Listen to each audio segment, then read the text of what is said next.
All right. Once again, good evening, good night, good morning, wherever you are. Love Bay community and family. We are back again. This is the Champions Table. I'm your host, Nigel Hunter. And we have a special, and also my other host, JT Patterson, which you will meet in May. He'll be here in May, and we will have a great time with him joining us. Yeah, it's the Champions Table, and we're here today every Wednesday, 8 p.m. And it's an intentional conversation. And it's also a safe space for not only our guests, but for our listeners and our community to tap in so we can build. All right. So today, our episode is about living in purpose on purpose, living in purpose on purpose. And we got a special guest, Mr. Gregory Hines. Let me tell you a little bit about Gregory Hines. So, Gregory Hines is a successful businessman, business owner, and community support worker. Gregory Hines is a successful dance professional who started his dance career with legendary hip hop choreographer Luther Brown, who is on the So You Can Think You Can Dance Canada show, and has danced for Maestro Julie Back, Glenn Lewis, Sean Desmond, Mariah Carey, Christine Aguilera, Drew Hill, Mace, Missy Elliott, Eve, and Gwen Stefani, just to name a few. Greg is a proud husband, father of four, a passionate supporter of the arts. Gregory has operated the Dole Academy of Dance for the past decade, serving as the director, choreographer, and CEO with his wife. And please, before we get into that, we always do this before we start. We say every week, men talk, women talk, but the truth can't lie, and the truth will set you free. Here on the Champion Table, please welcome Mr. Gregory Hines. Yo, what's up? Aha. It's my birthday today, so Yeah, it's your, oh yeah. Let's start it off that way. So we gotta wish Mr. Gregory Hines a very happy birthday to you.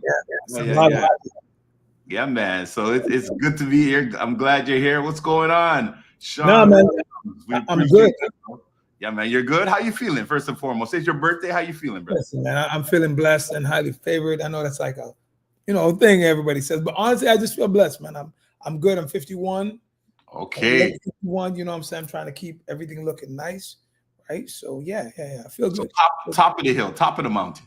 Right. I'm on the top, the real high top, but Okay. all this is good. All is good. That's awesome. That's awesome, man. We're happy to have you here, man. A lot of people know who you are, know your story, but this is your opportunity to tell it for yourself, right? There's Yeah. one thing to hear from other people on the news, on media, but this is your story and you're able to tell it for yourself, right? So that's the amazing thing. So we're talking about living on purpose, living in purpose on purpose. Right. I'm going to get right into the first question, man. So who is Gregory Hines? But here's the question. What is your origin story, man? What's your origin story? I guess my origin story starts off, I grew up in Jane and Finch, young lad out of Jane and Finch, very poor at the time. My mother, my mom and my stepdad lived together, but there were a point where my mom had to raise just us by herself. And she was the first person that showed me that anything was possible. Because she was like on her own. There was a point where my stepdad and her had separated. They hadn't divorced yet. They had separated. And it was when we were young. We were like, I think I was about not even 10, probably 9. And for me to see my mom hustle, go back to school, do all this stuff, and out of Jennifer, and this is Driftwood back in the days, So for her to get back to school, become a teacher's assistant, that was a big thing for us. Like to see her do it on her own with hardly any money. She used to clean people's houses and stuff. And I would come along with her too. I remember cleaning this rich white lady's house. I remember. And we would do that all the time. That was one way of us getting money. But to make a long story short, came out of Jane and Finch. My whole dance career was kind of not expected because I never wanted to be a dancer. That was the whole thing. I'll get into that a little bit later. Yeah. But I became a professional dancer under, of course, Luther Brown. Got to dance for Julie, Sean, Mariah Carey, Eve, You know, so just to name a few, I was always dancing, and I had that opportunity because I got to dance with some of my best friends that I hold dear to now. Like my best friend Mark was always a dancer. He knew he wanted to be a dancer, and the reason why I started dancing was because of him. So Fast Track was a dancer. You know, 9/11 came back home, gave my life to the Lord, and then once that happened, I was actually not inclined to even start a dance studio at all. But I just, you know what? I don't know. God had spoken to me, and I said to God, like, okay. And I was very arrogant about it. I was like, Lord, if you want me, because he was like, I gave you that gift of dance. So I'm like, all right, Lord, if you give me the gift, then show me what Christian church is going to accept hip hop. And I'll walk through the door. I'll walk through the door. And the first church that I got to was Rhema Christian Ministry. And they allowed me. Pastor Richard Brown was one of the first guys that noticed. Shout out to Richard Brown. Yeah, he had a vision about this thing called God's Perspective. It was a young youth initiative. And dance kind of fit in that narrative. So it was out of that the studio was born. It was out of that years later that right now, I think we're 23 years in. The studio's been around for 23 years, and we're still popping. Yeah. That's awesome. So let me slow you down, because you gave us a lot there. I'm gonna slow you down for a little bit. You talked about your mom. I wanna ask you a question. What was the lesson of resiliency that you learned from your mom at that young age? Because you said seeing her make that shift and reinvent herself, if you want to call it, to make sure that she was successful. Like, what was that thing that you learned at that young age? You see, my mom was a very smart woman, man. She would do things that I didn't even know we were working.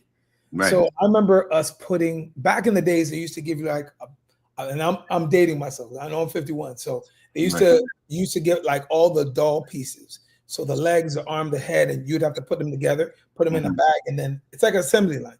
Right. They would give you all the parts, and you have to put them together, and then put it back in the bag, and then they would give you money for it. So my mom was like $500 a bag. So my mom was doing like 10 bags, and then have all 4 kids, like whoever gets it, gets this. And I'm like, oh shoot! So I'm trying to put the dolls together perfectly in the bag, not knowing that money was going to be used for her to go to school. Not knowing that her working at people's house and cleaning their houses was going to get her back into college to better herself, to become a teacher's assistant, and then later on a psychologist, which was where she ended up. But her resilience from such a young age, I saw her get us out of Driftwood, move us into co-op. It's still in Jane and Finch, but we moved to a co-op housing, which was different for us because it was like, wow, we have 2 bathrooms. In the ends. You're not in the ends. Yeah. It's like 2 bathrooms now. I got my own room. I'm not sharing with my brother. Like, it was a little bit bigger. You're like, oh my God, we're moving up. And then the next piece was leaving from Jane and Finch entirely and moving to Scarborough. That was like, I couldn't believe we even got a house. Like, it was just foreign to us. But seeing her do the process, there was nothing in my life that said I couldn't do better or I couldn't be just like her. Like, to me, everything about my mom, I was always copying. That's why I would always say, and my mom's last name is, my stepdad is Blake. So my mom was Nesta Blake. But because I was always under her shadow, I always wanted my own. So even when I was working with Mayor Lassman or anybody in those areas, I would say my name is Gregory Hines. And then people would like, wait a second, are you Nesta's son? Like, and then they would put it together. But I always wanted to stand on my own because I saw her say, I'm Nesta Blake, and I saw her assertive, that I wanted that. So I would mimic what she was doing and do the exact same thing. That's awesome, man. That's awesome. Because your mother sounds like she was very resourceful and she was also very resilient, right? Yeah, Jamaican. Come on, Jamaican moms. That's what's up. Yeah. They know how to make a mickle muckle, right? Right. Yeah. That's awesome, man. So I'm gonna ask you another question, brother. So dance is obviously very important part of your journey, right? So when did you realize that this gift would change your life for the better? Like, when did you realize that? To be honest, and I'm going to be so honest, I never wanted to be a dancer. I always wanted to be an actor, comedian. I just wanted to make jokes every day that I could. And that was what I was known for in school, all my friends, even Luther knew me as the comedian. Like I would do like stuff from In Living Colors. I was always doing Eddie Murphy jokes or making jokes with the Eddie Murphy impressions. Like I was doing all of that. But dance came to me in a very unusual way. So my best friend, Mark Samuels, he was like, when I first met him, Indian Jamaican, honestly, man. When I met him, I was like, okay, this guy's like a little nerd. But the thing I loved about him is I came in his house and this guy's doing That's My Attitude. He's doing the routine from That's My Attitude. And I was like, yo, this guy can dance. So I liked him. I liked him for that because I couldn't dance. I was a nerd in school. So I was like, no, low key, I was a nerd, but I was like, I was pretty good at dancing too. And I wanted to dance to become popular. So I was like, yo, I'll learn whatever I need to learn. Fast forward, Luther starts this organization called Do That. And Mark auditions. My wife at the time, she was just a friend. She auditions, she makes it. My other, her friend makes it. And I'm the only one out of the group that didn't make it yet. So my boy Mark says, yo, let's do this. Let's do it together. And being best friends, I'm like, wherever he goes, I went. So it was so easy for me to like, okay, let's audition. He made my audition. He helped me with my audition. I went and I auditioned in front of Luther and I made the team. But because me and him were best friends and I slept over his house and we were best friends all the time, we would definitely like, we would learn routines day in and day out. Like there's no day that I wouldn't learn a routine because he was doing a routine or he was like, let's go over the routine and we'd do it. And I was just good at it. Like when you're in the arts, I really believe that the arts is something that where if you're an actor, you're probably good at singing. Like it's one or two. So dancing became something and like a confidence booster. It made once I saw what the stage was like and me dancing in front of people, oh, that's all I needed. I was a nerd and now I get to be the coolest guy in the school.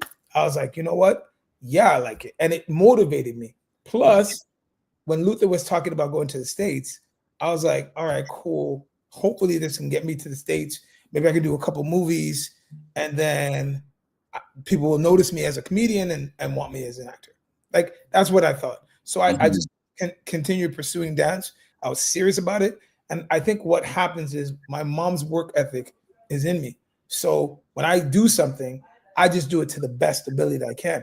I don't give excuses. I don't make excuses up. I just got to focus and get it done. And I think that helped me in my dance journey was I had a best friend that was very meticulous about dance. And because he was so passionate about it, and I was his best friend, we were both passionate about it. Going on tour together was our biggest thing, you know. So that's how this whole dance journey started. That's awesome, man. That's awesome. You said some key things. One thing that I really heard that you said is be aware of the people that you surround yourself with, right? They will definitely determine, you know, where you go in life, you know what I'm saying? So you were around somebody you were already motivated, and being around your best friend who was also motivated, you motivated each other and just made each other better, right? So that's powerful, man. That's really powerful. That's amazing. That's amazing, man. All right, so let's see. Now we can talk about, because you kind of answered this question, but I'm gonna go on to the next question. Tell us about the transition from dancer to business owner. I know you got into that a little bit. Yeah, but actually, let me before we go, I'm gonna flip it up a little bit. I'm gonna switch it. Right. So, because you talked about your friend who became your girlfriend and then wife, right? So let's go with that question. Your relationship with your wife. It seems like it plays a very pivotal role to your journey. Let's talk about that. How'd you guys meet? You were friends before, and then I have a specific question to ask you, but I'll wait. So when it came to my wife, because we're all on the same team on Do That, some of my best relationships to this day are from the people on Do That. Like Godfather, like three of them, Mark, Kojo, Jason. I'm just throwing out names. They're all godfathers of my children. Like that's how integrated. That's how you guys were. A lot of them are all Christians as well. A lot of us are Christians. You know what I'm saying? So it was so funny that all of us got saved and we're in that same transition still. You know, Melissa, all of us, like it's just that whole thing just came together. But anyways, back to my wife. I met her at a club, of course. you know, and I met her New Year's Eve, 1994. I remember exactly. New Year's Eve, 1994. So we're ringing in 1994. And me and my best friend, we were trying to recruit people for do that at the time. Right. And she thought I was trying to pick her up and whatnot. I wasn't. I was actually asking if she can dance. And because they were dancing in the club, and me and my boys had routines too. So we liked the fact that the girls had like a whole set of routines and we had set of routines. So we're kind of battling them. I still thought we won. My wife was totally different. Should say But, other. I mean, after meeting her and her being on the team, we really became friends because I don't know what happened. I remember hooking her up with at least 3 of her ex-boyfriends, and she actually hooked me up with some girls too as well. So we were good. We were just friends, always talking all the time. Excuse me. Yeah. So so what happened was after all of that, there was one night that we were dancing, and we actually didn't understand that we actually liked each other. Like we were always talking on the phone, and that talking on the phone, I remember how she even got me thinking about Christianity again. Was her grandmother used to pray, and she's like, "Oh, do you know how to pray?" Her grandmother in the background goes, "Does he even know how to pray?" And I yelled out, "Yeah, of course," because I'm coming from my grandparents are pastors. Right. Like I'm coming from church, so I know, right? So that's one way God was starting to move us in that direction. But where we got together was after that one night at the club. I found out she liked me. She found out she liked me. I mean, we kissed that night, but we were with other people, and we had to dismiss those people after that night and just pursue what would become, my future wife, basically.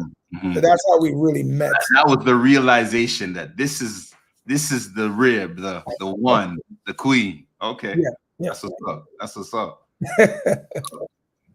And so that led into you guys actually now fast forward a little bit, and you go from dancing and so let me ask you this question before we get there. Yeah. Who would you say was the most memorable person you danced for? If I had to choose, it's gonna be a Canadian artist, and it will be Maestro. Maestro.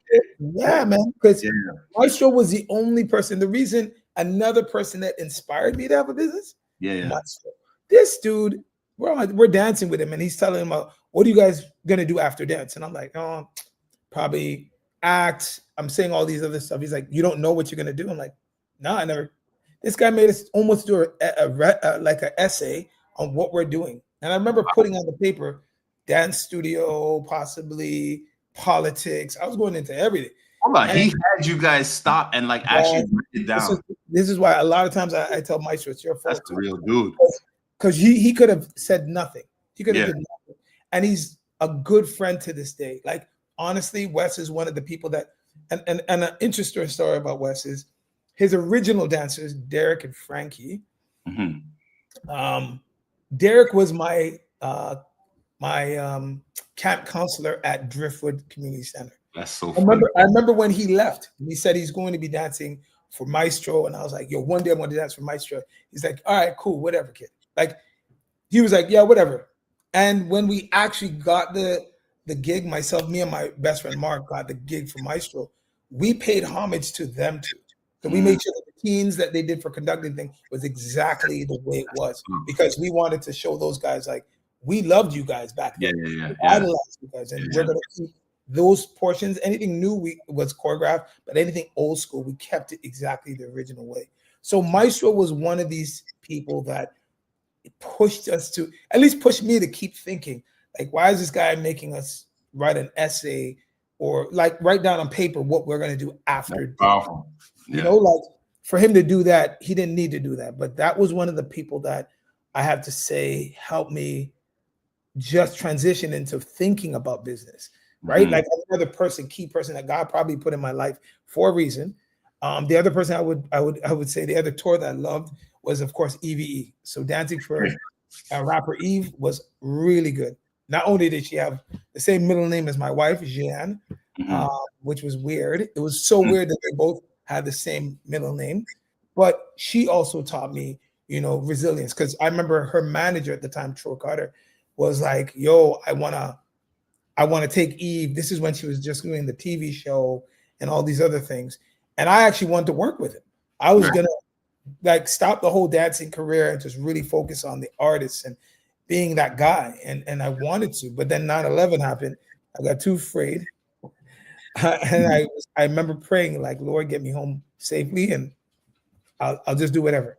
Mm-hmm. So I got home safely and this is where I am now. So yeah. Were you in the US when 9/11 happened? Were you? Yes. Yeah. Oh my God. Oh man. I don't that day was I was too. I wasn't at the time as well. no, I wasn't even near New York. Mm-hmm. I was in Denver. Yeah, we're in Denver at the time. Yeah. Me and my friend Kojo, man, we both took the bus. We told the tour bus, hey, leave us. We're gonna go to Canada on our own, spend extra time there, whatever, right? We didn't get any of our flights. We didn't get on the plane because of the whole 9/11. We had to take a bus to Seattle to meet the rest of from Denver to Seattle to meet the tour bus because they canceled the flights. Right. And all of the things that happened in between that, it had to be God that kept us because I don't know, like the whole fear of it, everything that happened, the sniffing of the bags, the military people at the airports. It was crazy. It looks like a movie, you know, when you watch a movie. It was a movie. Yeah. So that was an integral part of my salvation journey. Yeah.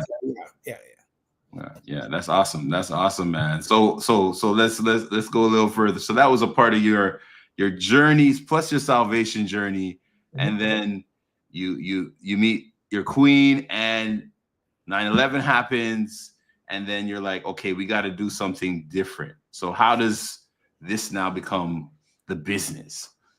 Yeah. So the business was birthed out of, okay, so we get home from 9/11. My wife and I, we both give our lives to the Lord. I actually quit dancing. I had dreads back then too. Oh, so you at first you were like, you're not dancing at all. Yo, I was like, I was supposed to do Sean Desmond's T.O video. And I remember calling them with the most ridiculous news that I gave my life to the Lord and I'm not doing dancing anymore. Everybody was like, yo, what's going on with Greg?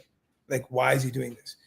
We had a situation, a family emergency that made us get closer with God. And it was Charlene had given her life to the Lord earlier that day. And I had given my life to the Lord that night. I didn't even know she did or not or whatever, but I just felt. You guys were in different places as well? Yeah, we're in the same place, but she gave her life in the morning. I gave my life in the night. Anyways, fast forward, we get married. Everything's going good. And I have a vision with God. So I'm like, all right, cool. I hear God saying, okay, you got to use your gift for me. So I'm like, in the vision, I'm laughing and talking to him like, okay, God, really? Hip hop and Christianity? How's that going to even work? Like, I was like, but I said, you know what? You're God. So you open the doors and I'll walk through it. And then that's when the whole Rhema came into about Pastor Brown having the vision for God's perspective. And that's what trickled to the business now. Okay. So Rhema had this thing called debt freedom.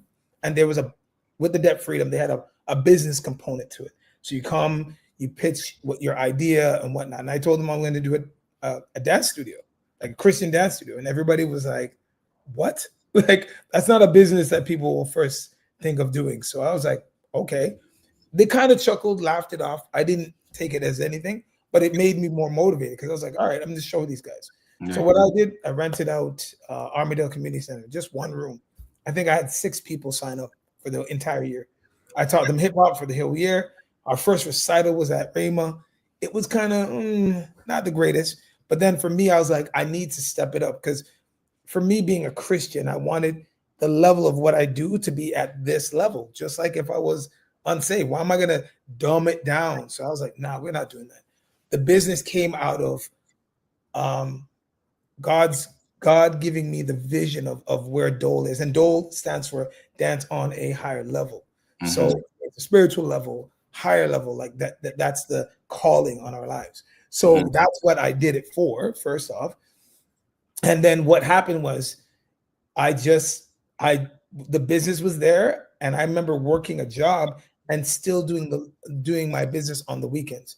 So that's how it built.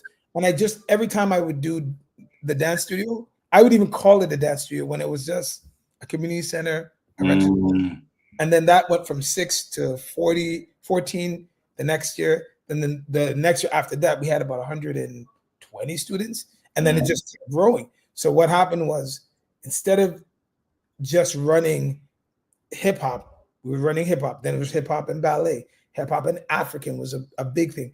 And then we were using all their rooms. So they had about like, I think 6 rooms in the Armadale Community Center. We rented all of them.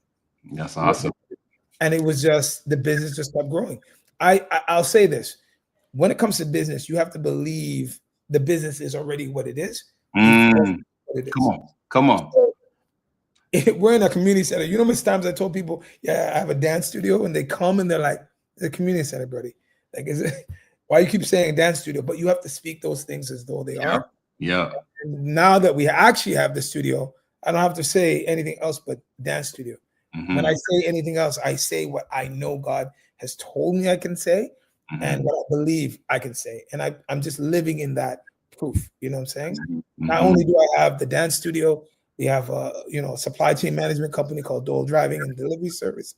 I do weddings, Dole Entertainment Group. So there's a lot of components to everything that we do now. We have 3 companies that are running, and God has blessed all 3 of them. So I can't. That's dope, man. I hear when you were speaking, I heard the verse came to mind. Do not despise small beginnings, right? Don't despise small beginnings. And also, whatever you're doing, speak what it is before it even is, right? You got to speak faith, as they say. You got to speak faith, and you got to speak it even though you don't see it. That's a part of what I also add this too. One thing that I did, I remember when God gave me the vision, I wrote everything on paper. I typed it up. There were so many components to what Dole was for me, and I saw it as day. And I just believed God for it. I was like, all right, it's going to happen. Even when people said, I don't know what you're talking about. I think you're far-fetched. Maybe this is where it is. I believed it because why not? If God blessed me when I was unsaved to be a kid from Jane and Finch, to dance with artists in the US and Canada, from Jane and Finch, and God was blessing me then, how much more would he bless me when I became a believer? How much more? So I was like, the sky's the limits. Whatever I can conceive in my mind, it's gonna happen. That's it. When people say, "Oh, can't do it," I'm like, that even makes me know that God's gonna do it even more. When they say, "You can't do that," can you imagine them telling David, like, "Yo, dude, rocks? Like, yo, buddy, come on now. You sure you don't want to?" Yeah. You know what I'm saying? He knew what he knew. He knew inside him that it will come to pass, that he would be victorious. And that's how I've been living my life right now. That's what's up. That's what's up. I heard everybody. I hope the audience heard that, man. You got to speak that faith. You got to live that faith regardless of the naysayers. You got to keep doing it. Yeah. And whatever it is, if you believe it, write it down. Write the vision. Write it down. Please do that. And that reminds you day after day that this is what's going to come to pass, and you have it plain as day on that piece of paper or wherever you put it. Thank you for those gems, brother. Those are real gems, man. So let me ask you this question. So we've talked about this before, but for you, we've talked about this word living in purpose, on purpose. So what does that mean to Gregory Hines? Wow. Living in purpose, on purpose. Yeah. When I turned 48 years old, I'm 51 right now today. When I turned 48, something clicked. Something just went. And I have to give shout outs to Jason McDonald, one of my closest friends, honestly, because he said something that was so key. I always believe God. There's a parable. I always use this parable all the time. Like, which disciple are you? Are you the 2 in the boat, or are you Peter walking on water? Which one are you? Because I'm not the one in the boat. I don't wait for nobody to tell me what God told me. When I step up. Right. Bid me to come, Lord. And I'm the one walking out. And if I stumble, I'll just ask God. I'll look and focus on God so I can walk on water with him. That's the whole point, stepping out on faith. I think a lot of people wait. I'm going to wait on God. And there is a component to that. Wait on the Lord to say a specific thing. But when he's already given us the power to have dominion, why are we waiting to get more dominion? Where are we getting this from? Is it going to come from somewhere else? Are you waiting for him to actually say, oh, it's now? Like, sometimes he's already told you it's now. Right? So that's there. What was the question again? Sorry. What does living in purpose, on purpose mean to you? That's what I was getting to that. So 48 years old, living on purpose, like living in purpose on purpose was like, why can't I just be the best at everything? I got 3 businesses running. When I Mm, do weddings, whether I'm doing weddings, whether I'm doing supply chain management, whether I'm doing the studio, which my wife is running, why can't I do everything in that level? mm, My workouts should be on time. Like my clothing should be on par. Like there's nobody else that can dress better. I'm like, I make sure that the dress code is good. I'm shaved. I look well. I go to the gym. I work out a lot now. It's like living on purpose, in purpose, means like just because I'm a Christian, just because I'm walking with God, doesn't mean I have to look like I'm not. mm. Run down, sick all the time. Right. God told us to take care of our temples, so why not do it? God told us to not be, glutton is a sin. So not trying to overeat and overextend, trying to make sure my body's right. I'm a vegan, so trying to make sure that my health is in order because God is going to help us, but he helps those who help themselves as well. Like he really desires for us to live in purpose, on purpose. So why I'm just looking at Solomon. Why was Solomon the wisest man, one of the richest rulers, right? So it's like, why? Because he believed God. He was living in purpose, on purpose. He didn't come and water it down and have a little bit of cattle and a little bit. No, he went all out. Whatever it was, he might have his Bentley, his Rolls Royce Bentley right now in our time. He would have Mhm, a mansion, but he would live on purpose. It doesn't mean you have to gloat about it. You just have to make sure that you're good. So mhm, on purpose, I make sure that I'm praying every morning. I'm praying every night. I'm in my word daily.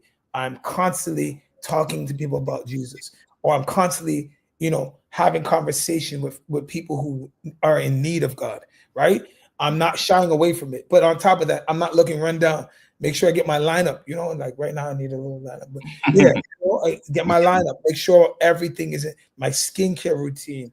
Like you see all these guys on Instagram putting their face in ice, and I'm doing all of that because I'm like, why not? I even have a schedule that I go by. Every morning, I got to get up at 6 o'clock. I have to pray for half an hour, 45 minutes, shower, brush my teeth. Like people think it's stupid, but when you do it on purpose, people notice. My mm, business has expanded because of it. People are like, who is this guy? Sometimes people are asking me, what do I do? Just because I take care of myself. And that was something that I thought that God was really speaking through me.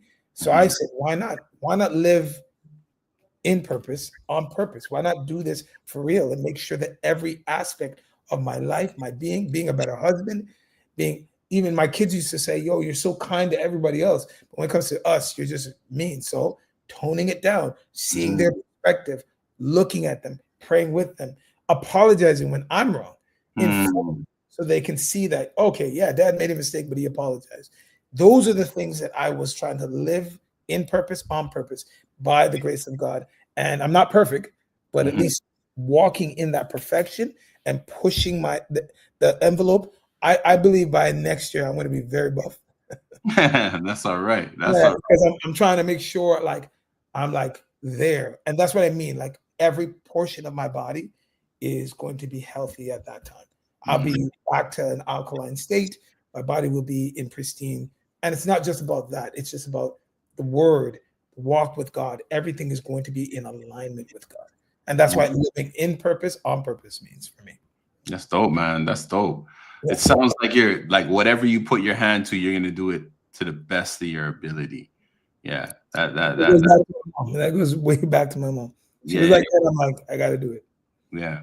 Yeah. That's cool, man. That's amazing. That's amazing, man. And I think that's the challenge for all of us in this life is the sense of you're not in competition. And I've heard this so many times, but I think we got to take it really serious. And you're not in competition with anybody else. Yeah. Your competition is right in the mirror. Every time you wake up, that person that you're in competition is with you, right? And being the best version of you, and making sure you're investing in being the best version of you. Yeah. Because the better you are as a person, the better you will be and the better impact you will bring to your circle, your community, and the world at large, right? Yeah. And another thing I wanted to state, like when you're in that mode, you praise people for even people that are in your same industry that maybe move faster than you did. Right. So I'm such in a good space that I can celebrate you, Nigel. Let's say you just got now you're live on CNN and I'm gonna celebrate you. I'm not gonna be like, yo, watch, I helped Nigel, and Nigel, remember that? Like, I'm not that guy. I'm at a place in my life where I can say, I'm gonna celebrate Nigel because that's what needs to be done. Whether Right. I get there with you or I don't get there at all, it's still something to be celebrated. I think being in this space allows me to celebrate people genuinely Right. and not care who's in front of me, who got ahead of me. I have a couple of people that go to our church that are in the same industry as me. And when he excelled, I was happy for him genuinely because he needs that. And we Right. need to celebrate one another. And that's what God has Straight. inspired in me to Mhm. keep living in purpose, to be joyful for others, not Right. just for yourself. And if God's doing that for somebody else, I already know that it's going to come to me one day too as well. Mhm. The Mhm. blessing going to come to me as well. And Straight. vice versa. When I'm blessed, I know he's going to bless you, Nigel, because Yeah. that's how God is, right? Yeah. As Yeah. Nipsey Hussle says, stay in your lane. Your lane is your lane. Stay in your lane. You know what I'm Yeah. saying? And create your lane too. Else. Sorry? And Oh, create your lane. create your lane. Don't wait for people to give you a lane. It's not going to happen. Why? Right. Oh, I don't know how to start a business. Start it. Right. Trust yourself. Sometimes when you and a lot of people don't want to start business because it's too hard. It is, but it's also very beautiful to Yeah. own something that you put together and that God is giving you to own. Own it. You're Mhm. supposed to be a lender, not a borrower, right? So you can't be a Mhm. lender if you don't own.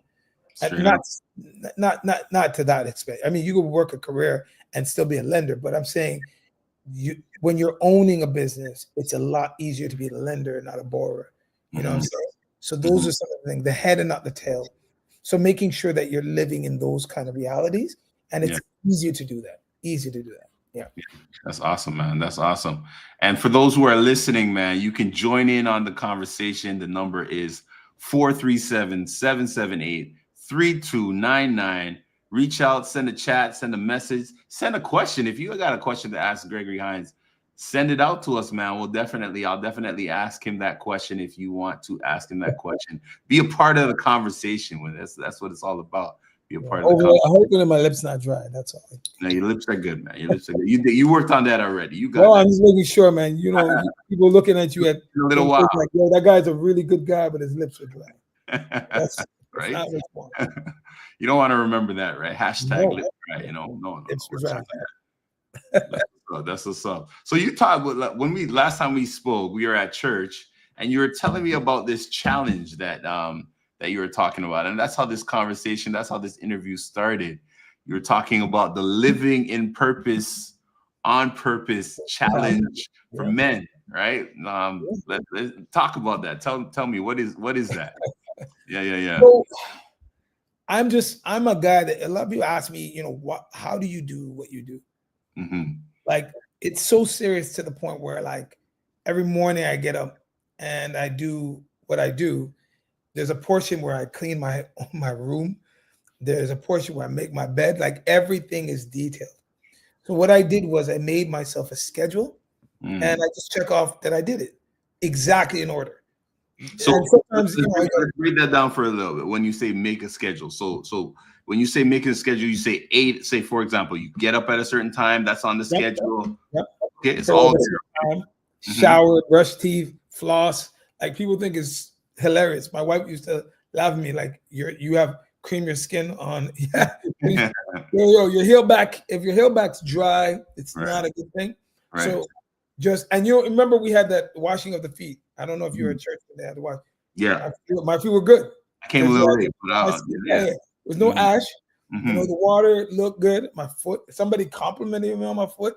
Yeah. I was living on purpose because I was like, I'm not gonna be the dry foot. Right. You gonna come here and your foot's gonna be ready for the water. Yeah. Right. I don't want it to repel the water. I want it to, right. Yeah. So foot was, but why I'm saying the challenge is really challenging men to push themselves on a daily basis. Imagine with me. Right now, we start May 1st. Let's say we started tomorrow. Right. Start off by prayer. In between, you have your times where you're reading a book, an actual book, either reading a book or an audio book. You're learning something every day. Right. You're investing in pieces of clothing that will make you stand out. The old money aesthetics is one of my biggest things I watch. because I want to live like having real watches, not What's Apple that? Watch. What's that old money aesthetics? What is that? Oh yeah, it's a new thing. I mean, I've been Mhm, watching YouTube all the time. Old mhm. money aesthetics is having pieces that are custom made. They don't have to have all the names on it. It doesn't be Christian Dior. It's just a custom suit or a custom blazer or the right pair of shoes. Spending the money properly, putting the aesthetics together, pairing it with jewelry properly, chains, maybe a couple, like doing all these things, even glasses, down to what glasses I chose, how I chose my glasses. The old money aesthetic is basically what wealthy people do. And why I use that one is because I'm always calling myself wealthy. I don't care what no one says.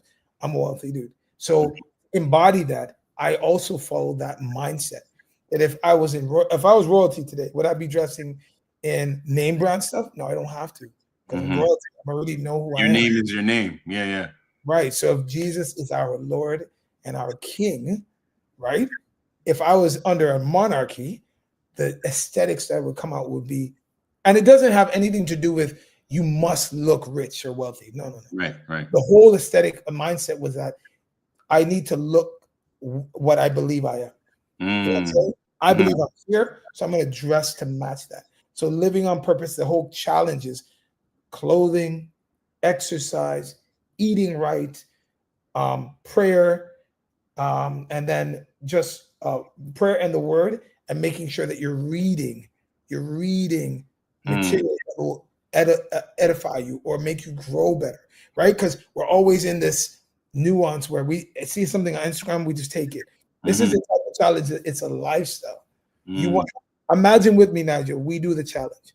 A Mhm. year from now, you're at what's your goal weight? Give me a goal weight that you want to be at. Um, they'd have to blurt it out, so you know what I'm saying. All right. Okay, let's I just say want, 185. let's say 185. Yeah, let's do that. 185. You want to be Mhm. 185 of pure muscle. Right. Okay. That's what you want to do. You want to, as we age, things start to hurt. So you want to be flexible and able to be 60, 70 and still in your prime. Why Right. not start now? Why Mhm. not be on purpose and making sure that what we eat is enough, that we have a fasting period. We don't eat after 7. We Mhm. do this. We got up in the morning. We thank God for everything. We're on purpose. We're looking and to win souls for Christ because that's what the mandate is, but also following Christ at a high level, at a higher bar than other Mhm. people are. Could you imagine if our church had like 50 men and all the men were healthy, no sicknesses in their body, dress well, didn't have to spend extra to dress well? That's another misconception. You have to spend a lot of money to dress well. That's not true. Mhm. And we everything in our totality is just healthy. We Mhm. never see sickness because we purposely made sure we were healthy. We're always in line with God. So we're always helping others. As the wealth comes in, we're able to sow into other people's pockets because we're at a place now where we can do that. And on top of that, we're all around healthy marriage, have a healthy marriage, healthy family life, all of it. And that balance is all there because we purposely did everything we needed to do. So that's the That's challenge. that's a testimony in itself. You know what? The way you talk about it and the way you say, I'm gonna change it from challenge. This is lifestyle. This is Correct. lifestyle. That's what you're Correct. saying. So it's a lifestyle that you start and you continue with, and you stay Yeah, consistent with it. Yeah, yeah, yeah. That's dope. That's dope. Yeah. So we're putting it out there to the world. You heard that? This is no, the living in purpose, on on purpose purpose.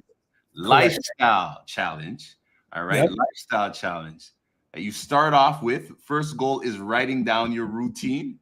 Write down your routine of how when you wake up in details, right? You're Yeah. writing down your Oh my God. routine. Mine is so detailed. It's Yeah, crazy. yeah, yeah. And then you stick to that routine. And remember, there's that option of it's the holistic part, right?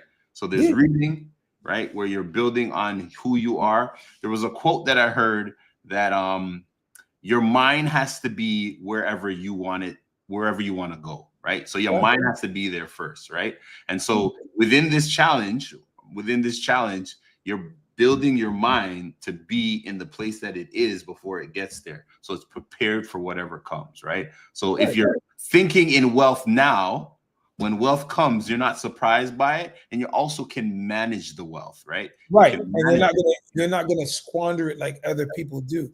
Right. As a man thinketh, so is he, right? So that is the whole mindset. Is like, why not think like how I believe God has made me to be? Why Right. not put that out in detail? And it's not perfection. It's even down to learning how to cook. Like, I don't know if you know how to cook, but for me, being vegan, I had to learn how to cook. So I'm always cooking for my family, like literally. And I'm Mhm. always training myself to cook even better. So now I Right. go on YouTube. If I see Salisbury steak, I don't eat steak, but I'll do a mushroom that Mm. tastes like a steak and do the entire thing from scratch. People are like, yo, how do you do that? Well, what could you imagine being married and your wife is not the only one that could cook you a meal, that you could cook Mhm. her? You know That's what I'm what's saying? up. You can cook your kids a meal. My kids could cook a meal for me. Mhm. All my kids, all four of them. Like, it's just that's the whole thing. They have to see it being done, and then they can do it. My room looks like an art gallery. I love it. Oh. I can't even tell you how much times I go in my room and just sit in my room in the quiet and just know that, yo, I got this. Like, everything is good. Mhm. There's times I just breathe and I feel a lot better. So those are some of the things where you just want to do that to move the needle. What Right. if we did that? And especially being a black man, yo, I want to do so much on purpose and in purpose that it's gonna blow people's minds. Right. So Nigel, I'm not the guy that if you came to me and said I want to be an astronaut, I'm not gonna tell you it can't be done. I'm the one that's gonna say, all right, let's go, let's do it. Right. What do we need to do it? See, Right. that's how I think, because I'm like, if God can take a kid from Jaden Finch and make him a backup dancer for major artists, and then from there have a dance studio, a supply chain management company, and be able to do weddings on a mass scale, then what else can he do? He can do anything. So Yeah. our God is bigger than just stories that have been told about the Red Sea and parting it. He's actually a lot bigger than that, and he can do it in real time, in real life, once we live on purpose, in purpose. I like that, man. Do it in real time and in real life. Yeah, yeah, yeah. Right. That's what's up. That's what's up, man. So what would you say to someone who wants to start this challenge? Where do they start? Where would a man start who hears about this now, wherever they are in the world? Because we this airs in not only in Canada but also US, Africa, Caribbean. What would you tell to those men who are hearing this and want to start? Where would be the first step? Number one, I would honestly first start off by what is it that I am passionate about doing? I think Mhm. that was one of my key things. I was passionate about owning a business. I love owning a business. I just love it, right? Even though dance wasn't my passion, I made it a passion project and made it a business because I was passionate about owning a business. Right. But what I would tell everybody is to write that down first. What is it that you want to do? Mm. I'd also tell your viewers to get a Pinterest account. Yes, a Pinterest account. Mm. Because Okay. what I did was I started to look at people or outfits. I put in men's outfits 2025, and I put like African American. And then I would look at all the suits that would look like me. I even put bald headed African American. So I knew what my ranges were. And then I would like, say, let's say, I don't know, like Lenny Kravitz, for example. Mhm.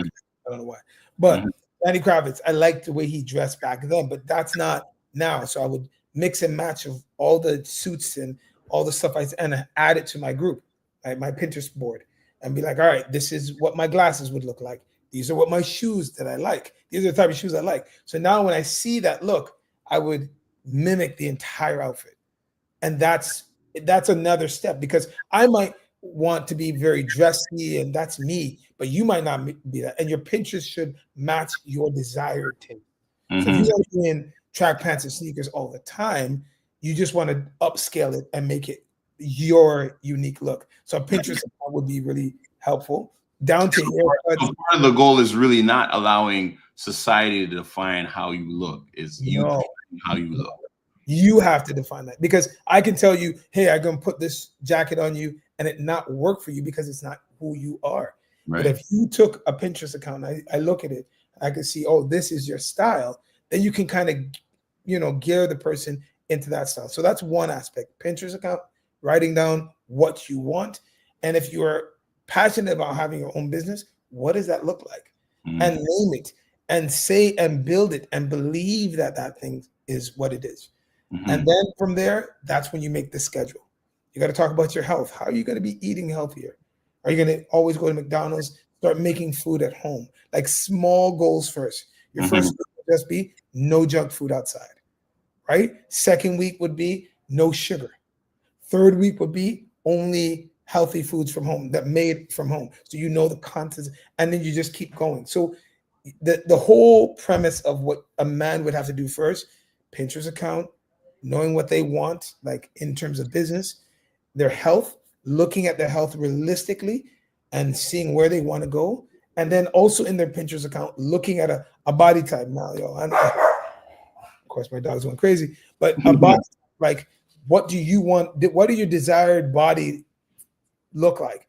You might be 230 pounds, but you want to be 180. What does that look like? Okay, it looks like, I'll give, what's his name? Oh my God. Tyson Beckford was one of my favorite guys. So I say it looked like Tyson Beckford, right? That's my ideal. Okay, that's what I'm going to aspire to go in that direction. Once you get those key elements out of the way, then writing the schedule.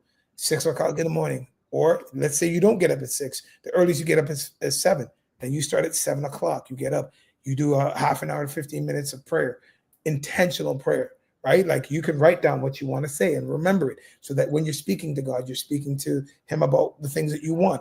But make sure that those things line up with the word of God, like the thoughts you have towards me are good and not evil, to prosper me and give me an expected end. Why? I can talk about riches. I can talk about having wealth because your word said that you want to give me an expected end. So why would I not ask? And it says, ask and it shall be given unto you. Seek and you shall find. All those words I'm using back to God, like, you're the one that told me that. I'm just using your elements. And that's to speak into the things that I want. That's the element. And then the schedule kind of builds from there. You don't want to make a schedule that you can't keep. You want to, and you probably be realistic. Yeah, and tweak it. If you find out that you don't get up at 7, you're always getting up at 8, start at 8. If your prayer doesn't start until you get into the car, at 8:30 when you jump in that car, your focus is on the prayer. You know what I'm saying? No music, turn it down. And then have days where you're just meditating. That's another thing in the schedule. Talk about that. What do you mean? I will put on no music. Okay. I would, excuse me, I'm not burping all over. 51 minutes. I'm 52. So I would put on like the sound of water and just have it in the background while I'm worshiping or thanking God. I don't know why water. And it'll have that, the little ambiance music behind it sometimes. That's Sony music that will be there. And that will allow me, and I go in the secret place. So I'll go in my closet and I'll just pray and I'll just ask God and have that time with him. And meditating after I've already prayed, and then I I'll leave it on for a few minutes, close my eyes, and I'll just say, thank you, Lord. Thank you. Just be grateful for where I am. There's so many things going wrong, but there's so many things going right. And sometimes being still and meditating on God and thanking God for where you are, just being alive is a blessing. People don't even get that. They're like, oh, this went wrong, that wrong. You know what? I say when I wake up, I'm like, Lord, thank you for allowing me to be in the land of the living again, because he could have took me last night. He doesn't have to keep us. You know what I'm saying? So that's key, man. That's key in the sense of being present. Being present, and being present with the Lord is also, a fundamental thing that a lot of people, especially in this life where it's like we're always going, right? Really taking that intentional time to be present and really, in that space. That's where I think that's where God can speak, and where we really hear from God is when we're present and we're in those spaces for sure. Yeah. And then lastly, getting a workout regimen, making sure you're working out at least 5 to 6 times a week. For at least 5 to 6 times a week. I'm being serious. Okay. There's some days before church, I'm like heading to the gym, do my workout, come back, shower, get ready for church, and I'm out. Like if I miss too many days, I cannot miss more than one day. If I miss a day, like today, I missed the gym. It's okay. It's a birthday. Right. Tomorrow morning is I'm back at it. Yeah. Right. So there's an element of making sure that all these elements together on paper, it's easy to. I laminate mine so I can check it off each time I I do something and get into a rhythm. Once you get into a rhythm of doing it so often, it becomes second nature. When it becomes second nature, that habit becomes a lifestyle. And now Mm. a place, a purpose in your life where you're like, wow, I didn't know I can get here. Like when I look at my body, I was like, yo, I was looking in the mirror like, yo, brother, it's kind of jacked up here, yo. Like looking at the arms, I was like, yo, I'm looking nice. But it's because we were intentional. The working. Yeah. Working. Yeah. Yeah. Yeah. Mm-hmm. But I can tell you right now, I didn't like the weight. Like I was at one when we were fasting for church. I was at 185. And the weirdest thing was, so we did the fast just really quickly. I Right. know we don't have a lot of time, but All good. remember we had the fasting for 40 Mm-hmm. days. I actually fasted like no food, no water for from 6 to 6, right? Mm-hmm. It'd be weird. I would break my fast. Like I wouldn't break my fast. I'd go to the gym, work out, and I could work out better than when I ate food and went to the Really? gym. Work out. Yeah, it was weird. So I Yeah. started doing that. I Mm-hmm. started like getting up and just going to the gym without eating, way more strength. It was weird. And I'm like, God, that's all God, because there's no way that could happen. I'm only saying that to say sometimes we don't trust. A part of the list that I would say is one of the key things is committing to going to a church. We both go to Surf City, and to be honest with you, it's almost like when Bishop is talking on the stage, it's like whatever conversation I had with God Friday, he's preaching it on Sunday, Yeah. which is the weirdest thing. And I'm like, how is this happening? And I can tell you that a lot of the people even that I brought to church have had that same epiphany. Like, yo, is this guy in our conversation? Like, because it's like not even a joke. Word for word, he's preaching what we spoke. So I would always encourage everybody in this, and I will put a schedule, I guess, for you to post anywhere online so that people can see what the schedule looks like, mine looks like, and then just basically duplicate it and replicate it to their finding, but keeping consistent with everything. There's no days off. There's no days off. There's no days off. So you have to be excellent in every day that you get. That's the thing. That's what's up, man. We appreciate that, man. Gregory, you're hitting some real gems, man. So tell us, man, where can people find you? Also tell us about the academy for those who might have children that want to get into the dance academy. Tell us all about those things now. Well, I'm gonna do a quick. Dole Dance Academy is in Markham, is in the city of Markham. In Canada, in Toronto. Sorry, years somewhere else.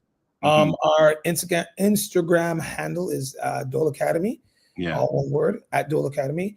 My handle on Instagram is Gregory Hines _ I think Inc. Yes, underscore. So you can get a hold of me there. We can share some information about the studio. We've been in operation for 24 years or 25 years. I can't remember. Awesome. It's gonna kill me, but that's awesome. But yeah, just come and say hi. Come see what we're doing, and we can always talk on Instagram or in person. So, is there anything in the future that we should be looking out for coming up? I want to say some stuff, but I'm not gonna say. I gotta keep some stuff under wraps. Okay. We're looking forward to it. I'm following you. Right. I'll definitely find out. It's good. We'll see. I think everybody will be shocked at the next phase, but it is what it is. God is good, man. All the time. Awesome. That's awesome, man. Yeah, man. We appreciate your time, bro. Being here with us on your birthday, talking about living in purpose, on purpose. Oh, also, I'm going to be having a YouTube channel called Living on Purpose.